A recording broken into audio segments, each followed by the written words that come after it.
The drone is an amazing tool of our time, a tool for fun, for learning, for adventure.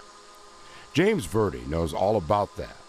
The armchair historian and filmmaker deployed his high-flying camera to capture images of a vanishing world near his Staten Island home. I think of myself as being someone who's very curious and someone who's always looking to learn something new, and this project provided a really good challenge for that. The project James refers to sits nestled in the shallow waters of the Arthur Kill.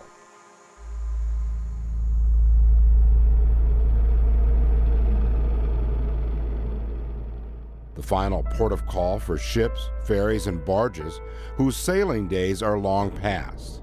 It's commonly known as the Boneyard.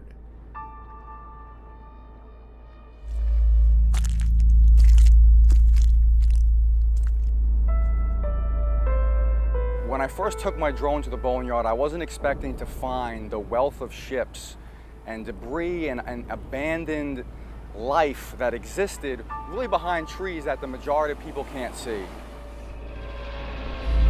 The Boneyard is privately owned. Opened in the 1930s, Woody's Marine Scrapyard is quiet today and remains shielded in part by a thicket of wild brush and trees. But its rusting glory is fully revealed to the all-seeing eyes of a drone. I was worried that this was going to be a forgotten place and that eventually people weren't going to remember it ever being here. A documentary, written and produced by James, was featured in the NYC Independent Film Festival earlier this year. Bringing to light long silent stories, including that of a fabled warship.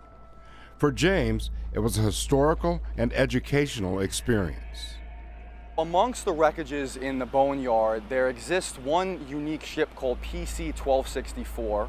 It's a World War II era submarine chaser, and it's only one of two Allied ships during World War II to be manned by a predominantly African-American crew.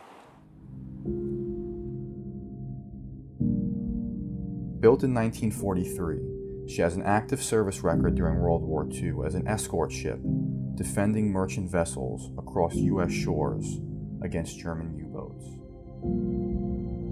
Her crew of 65 men can be seen clearly as this historic vessel prepares for war. These are her remains today. Filmed over the course of 3 months, the documentary reveals that less than 100 derelicts remain in place, down from the 400-plus ships in the Boneyard's heyday. So you realize this is not going to last forever, and there's going to come a point when, in a generation or two from now, this land is just water. I hope people take away from this film a new sense of curiosity and a new sense of understanding that sometimes it just takes a walk outside your door or a walk outside your neighborhood to realize you're living around history and culture that is something you have never imagined before. I'm Mike Gilliam for UrbanU.